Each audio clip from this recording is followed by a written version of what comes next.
bonsoir tout le monde. Ce soir, on parlera de déconfinement parce que le premier ministre Legault a finalement présenté un plan de déconfinement qui nous mène jusqu'au 14 mars. Alors qu'en principe, sauf pour ce qui est du masque et du passeport vaccinal, le reste sera levé graduellement. Il en sera question ce soir. Nous parlons également du mouvement conspirationniste. À Ottawa et à Québec, on s'est donné rendez-vous. Il y a plein de complotistes, il y a plein de contestataires, de groupements radicaux qui se sont donné rendez-vous. Et là, on a appris cette semaine que la chicane est pognée chez les Farfadets et que les membres de la meute sont en train de converger à nouveau. Ils l'ont fait à Québec. Alors, on va essayer de comprendre ce que l'extrême droite est en train de préparer et comment elle vit donc toutes ces manifestations-là. Nous allons parler également de l'ordre du Temple solaire. Dans le domaine du complot, c'est assez extraordinaire. Ils croyaient toutes sortes de théories, ces gens-là. Il y a un documentaire présenté sur la plateforme Vrai qui nous présente les détails de cette façon de vivre qui est assez exceptionnelle et qui a donné lieu à 74 morts.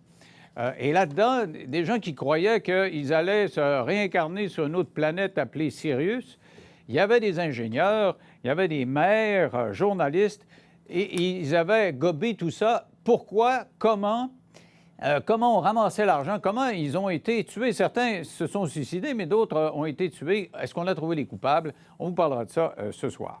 Mais avant toute chose, donc, parlons du climat autour de la COVID, avec notamment ce député libéral fédéral qui a remis en cause l'action de M. Trudeau. On en parle avec Frédéric Bérard et Gilles Proulx. Bonsoir à vous deux. Bonsoir. Alors, Frédéric, toi qui es assez critique de M. Legault, comment tu as vu son plan de déconfinement qui a été présenté aujourd'hui? Donc, samedi, il n'y a plus d'accès limite légale dans les résidences privées. Donc, si tu veux recevoir 10-15 personnes, tu peux le faire. Et après ça, graduellement, on va commencer à ouvrir. Comment tu vois ça?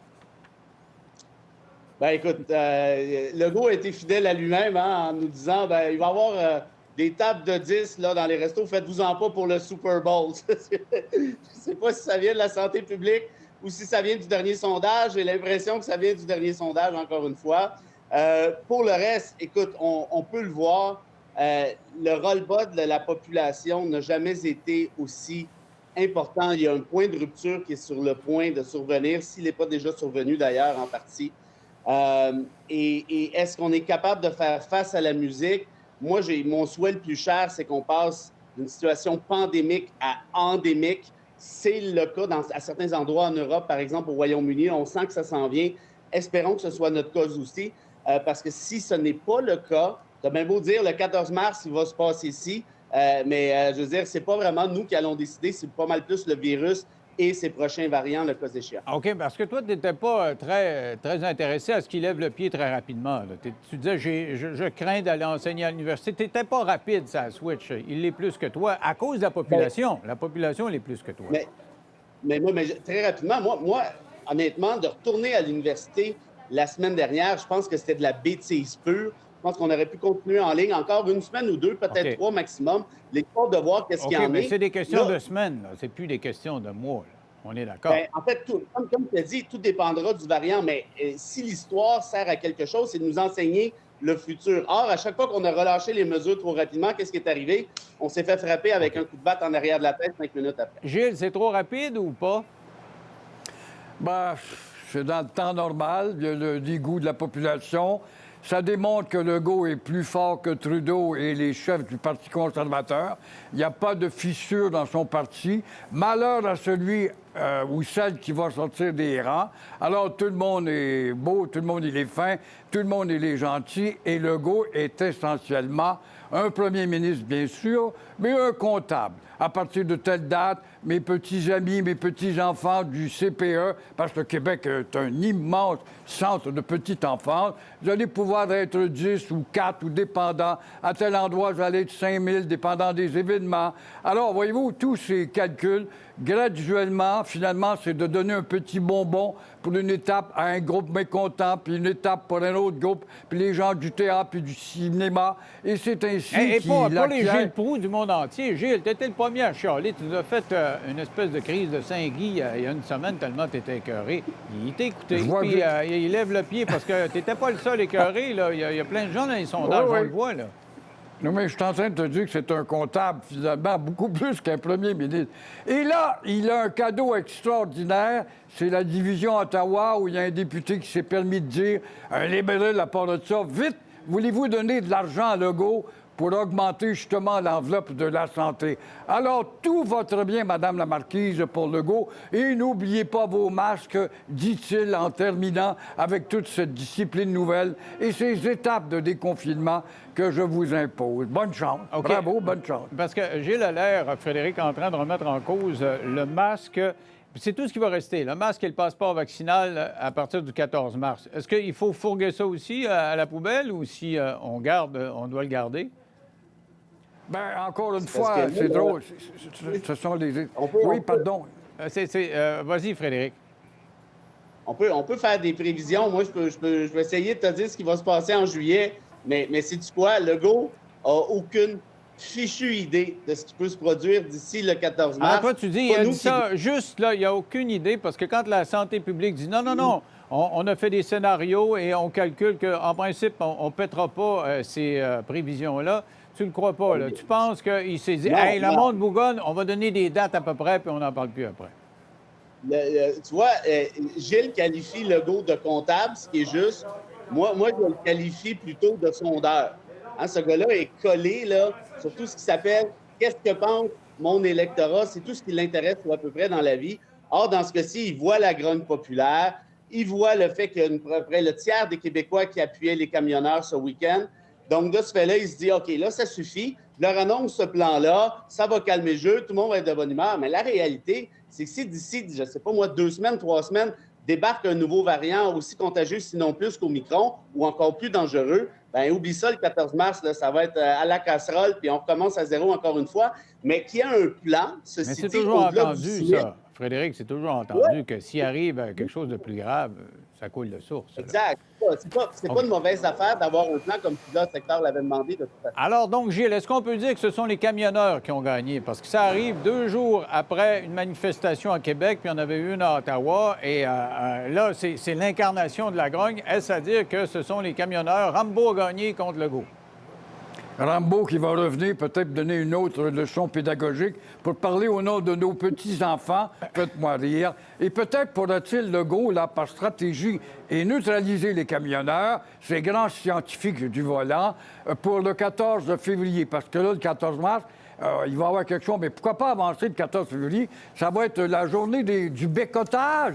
La journée de la Saint-Valentin avec votre herbette ou votre chérie, dépendant comment est-ce que vous l'évaluez. Mais les restaurants pour vont être sortir ouverts, et Gilles. goûter. Puis, Oui, bien, puis, il y aura ça, les les restaurants vont être- spectacles extérieurs, Oui. 5 000. Le 14 février, Alors, on peut jouer au hockey. Voilà. Ne soyez pas trop souvent. Allez pas là avec votre femme, votre maîtresse puis votre blonde, là, quand même. Il y a des règlements, mais ça serait intéressant de suivre justement le 14 février. Alors, Frédéric, comment tu trouves, on a fait allusion justement au fait qu'un député qui remet en question son premier ministre, c'est quand même pas rien.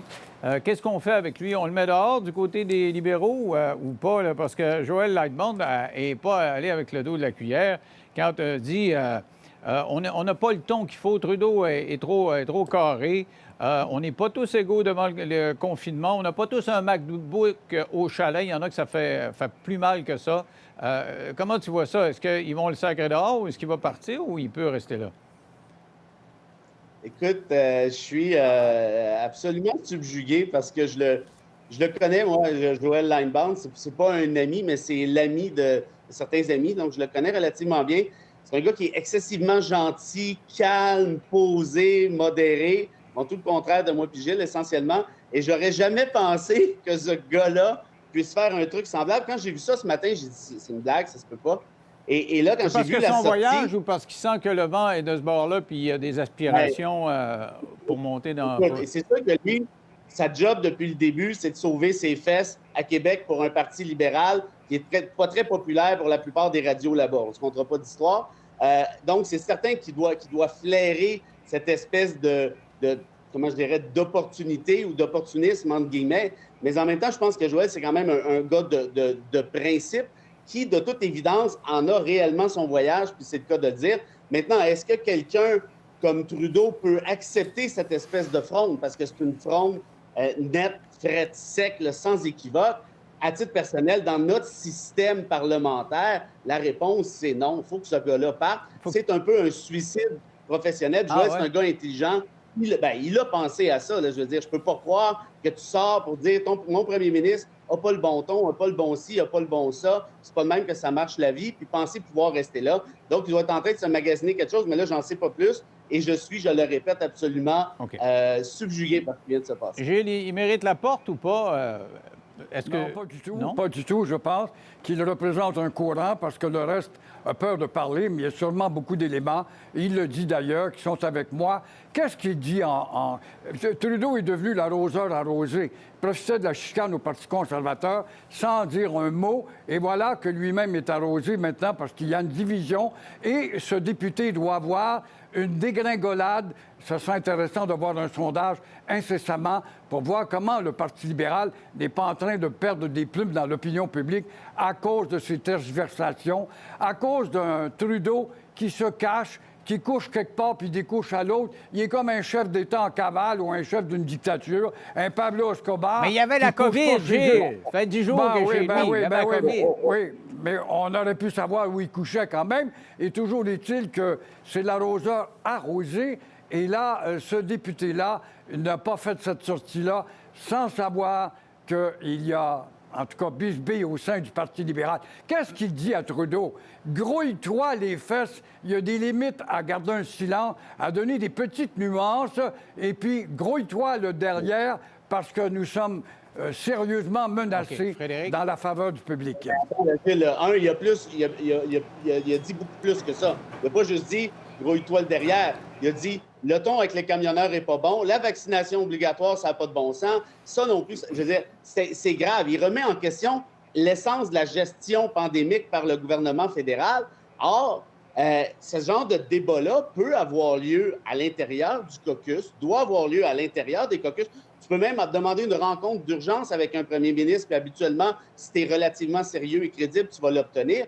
Tu lui dis ces 4 vérités, mais après, tu tranches, puis tu prends ton trou. Or là, il sort. Écoute, je me souviens pas c'est quand la dernière fois qu'on a vu quelque chose au Parti libéral. On se souvient de la grogne, Paul Martin versus Jean Chrétien. Mais c'est parce que Paul Martin voulait avoir le job de Jean Chrétien, puis même, il n'y a personne dans sa gang qui avait fait une sortie publique comme celle-là. Bref, ce n'est pas dans l'ADN de ce parti-là. Reste à voir comment Justin va le gérer. Puis tu as raison, Gilles, de dire, par contre, que c'est quand même assez ironique de voir ce qui s'est passé au Parti conservateur. Et là, Justin qui se fait faire le même coup là, 10 minutes plus tard. Quand même, il y a le tiers des Canadiens dans un sondage qui se disent, et les Québécois aussi, c'est le même score, qui se disent d'accord avec le message qui est porté par les camionneurs à Ottawa. Gilles, ça te surprend? Et est-ce que toi-même, tu es d'accord avec le message de ces camionneurs-là? Est-ce que tu te sens en phase avec ces camionneurs-là? Moi, je ne veux pas voir les camionneurs se convertir en scientifiques puis organiser des mobilisations à paralyser des villes et voir le pays. Tout ça parce qu'on est ignorant quant à la portée du vaccin obligatoire. Tu sais, ce député Langbourn, là, il est très bien, puis il crée une fissure dans le Parti libéral, c'est courageux, très bien. Puis il dit, moi, je suis contre la vaccination obligatoire. C'est faire fi d'exemples d'autres pays. Encore hier, un des pays les plus évolués au monde, les plus raffinés, de qui on n'a pas de leçon à donner, l'Autriche notamment, qui a décidé mur à mur, tout le monde va aller devoir être vacciné, sinon vous allez avoir des amendes sérieuses. Mais est-ce que c'est l'idée du siècle, grave. Obliger le monde, est-ce que c'est vraiment l'idée du siècle? Frédéric, qu'est-ce que tu en penses? Obliger le monde, là. Je voyais une photo d'un gars qui sortait puis il résistait, là, tu sais. Est-ce qu'on peut obliger les gens à se faire vacciner? C'est une bonne idée. Bien, la réalité, c'est que si on parle juste pour le Québec, on a un taux de vaccination au-delà de 90 %. Ça risque d'augmenter encore un mini peu, peut-être. C'est un score qui est spectaculaire quand on y pense. Est-ce que ça changerait grand-chose si tout le monde était vacciné? Je ne le sais pas. Est-ce que ça serait mieux? Oui, notamment en matière de soins intensifs, notamment en matière de délestage. Puis je rebondis sur ce que dit Gilles. Moi, je suis d'accord avec lui. Tu sais, quand des gens disent on est d'accord avec les camionneurs, tu es d'accord avec le fait qu'on est écœuré des mesures. Mais ça, je veux dire, c'est pas les camionneurs Exactement. qui sont porteurs de cette idée-là. Tout le monde est Tout le monde écœuré. est écœuré des mesures. C'est vrai, tout le monde est Bon. écœuré. Mais là, on n'a pas le temps, mais il faudra parler encore de la pertinence du passeport vaccinal, parce que le passeport vaccinal, à partir du moment où on nous dit qu'entre vaccinés, on peut tout le monde s'infecter, disons qu'il y a des questions à se poser. Et surtout que la troisième dose, pas évident. Il y a des gens qui l'ont eu, ils n'ont pas la preuve qu'ils l'ont eu. Et c'est compliqué, ça devient une histoire de fonctionnaire. Mais ça, on verra ça un autre de ces quatre. Merci à vous deux d'avoir participé à l'émission. Au retour, nous recevons un spécialiste des mouvements d'extrême droite, d'extrême gauche, enfin des extrêmes, qui nous parle de la bataille que se livrent les groupements identitaires, les groupements de droite et d'extrême droite au Québec, mais via les manifestations des camionneurs à Ottawa et à Québec, ça chicane. Dru, ça, dans 3 minutes après la pause.